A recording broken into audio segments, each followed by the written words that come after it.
A democracia e o povo brasileiro tiveram no dia de hoje uma vitória sobre a PEC da blindagem ou a PEC do 171. Ela não será mais pautada na Câmara, pois não é uma pauta que beneficia o povo brasileiro, e sim somente o parlamento. Parabéns à mobilização nas redes sociais. Esse assunto está dando o que falar aí desde ontem. Eu queria colocar aqui no telão alguns bastidores que eu apurei dessa confusão armada ontem na Câmara dos Deputados.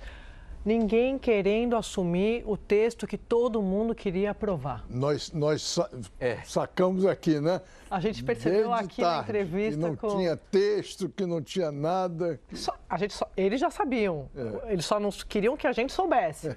A gente, sociedade, né? A gente aqui representando nós jornalistas fazendo as perguntas. O líder do PL na Câmara, o deputado Sóstenes Cavalcante, aqui ontem em entrevista, junto com o líder do PT, quando perguntamos qual é o texto, ele disse, não tem texto fechado, mas todo mundo vai saber e vai ser amplamente debatido mais tarde. Quando chegou mais tarde, aí trazendo os bastidores aqui para o assinante, esse mais tarde foi uma reunião com vários deputados, pelo menos 12 partidos tinham combinado de votar esse texto, ainda desconhecido, mas eles sabiam exatamente o que eles queriam que fosse aprovado, mas ninguém queria assinar ainda ontem, na calada da noite. Só que, diante do desgaste, o relator, que é o Lafayette de Andrade, ele falou, olha, eu não estou reconhecendo esse texto aí. Quem que é esse texto? Aí outros deputados, do seu.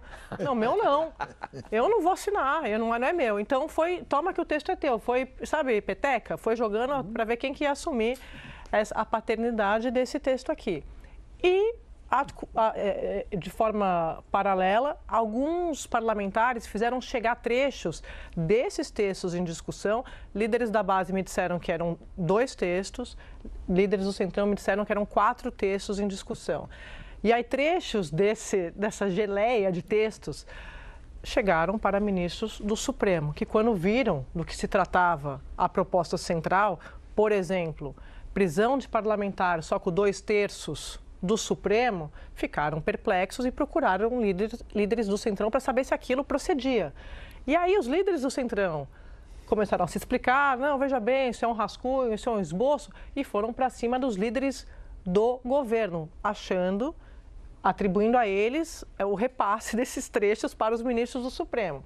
Então, que eles negaram, né? Até procurei esses líderes da base, deputados do PT, me disseram que não foram eles que fizeram chegar os trechos aos ministros do Supremo. Então, vamos resumir aqui. Ministros do Supremo precisaram entrar no circuito para dizer, olha, isso aqui que vocês estão discutindo é inconstitucional. Se chegar aqui, vai ser declarado inconstitucional. Os líderes do Centrão queriam emplacar, junto com parlamentares da base, importante dizer isso, e de oposição também, mas ninguém queria assumir a autoria daquele texto, e aí eles tiveram que adiar, porque o Hugo Mota, vendo que não tinha consenso, ia fazer o quê? Ia peitar, ia bancar mais esse desgaste. Então, por isso que houve esse recuo. Lembrando aqui, não se trata de uma desistência, só de um adiamento. Então, por isso que eu coloquei, a Câmara mobilizou para votar a blindagem, mas recuou depois que os ministros do Supremo foram avisados de que o texto que eles estavam discutindo era um texto inconstitucional. Teve bate-boca entre parlamentares do Centrão e da base do governo Lula, só que eles estavam incomodados com o fato de que os ministros do Supremo foram avisados. Ninguém estava aqui...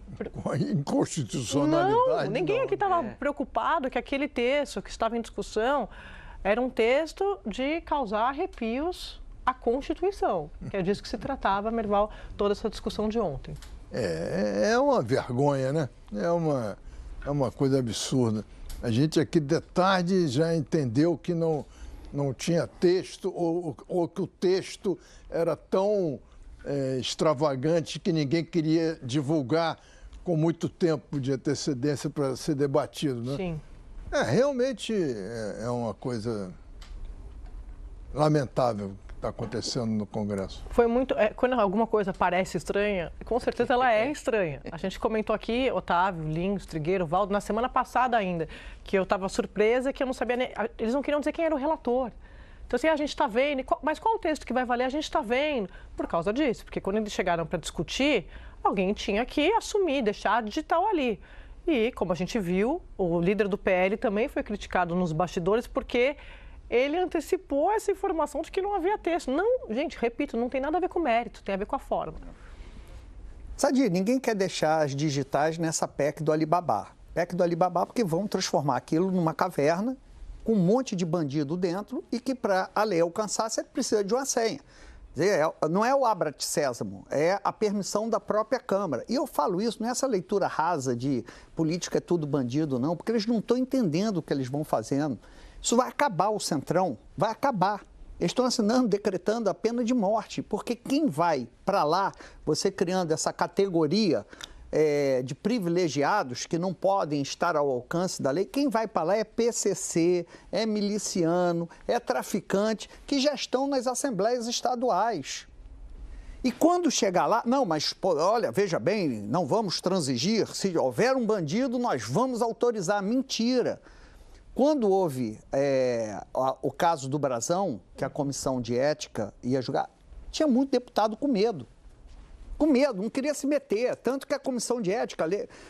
Não estou julgando se o Brasão é culpado ou inocente. Não estou dizendo isso. A fama deles, né? Imagina, o crime era mandar matar a Marielle, miliciano. Pô, o deputado fica com medo, o deputado também tem família. Então imagina se o PCC manda para lá um representante, porque quer esta blindagem.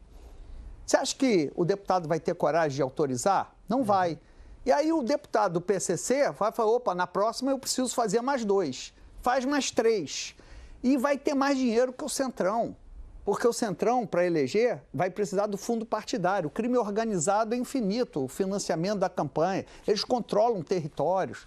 Então, essa é a PEC do Alibaba, que vai transformar o Congresso no lugar mais seguro para bandido desse país. E essa vitória não pode ser vista como um ponto final, mas sim como um alerta poderoso. Quando o povo se une, quando as vozes ecoam nas ruas e nas redes, até as pautas mais obscuras que tentam beneficiar apenas políticos e não a sociedade acabam sendo derrotadas.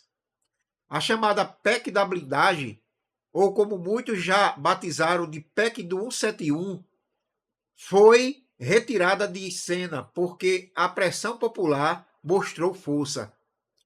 Mas é preciso ficar atento, porque muitas vezes propostas como essa voltam disfarçadas, como outros nomes e outros momentos. A democracia não é um presente dado de cima para baixo.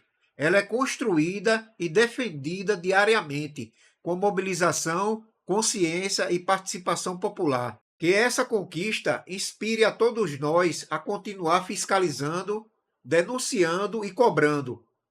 Porque se hoje a vitória foi nossa, amanhã só será novamente se o povo brasileiro seguir unido e atento.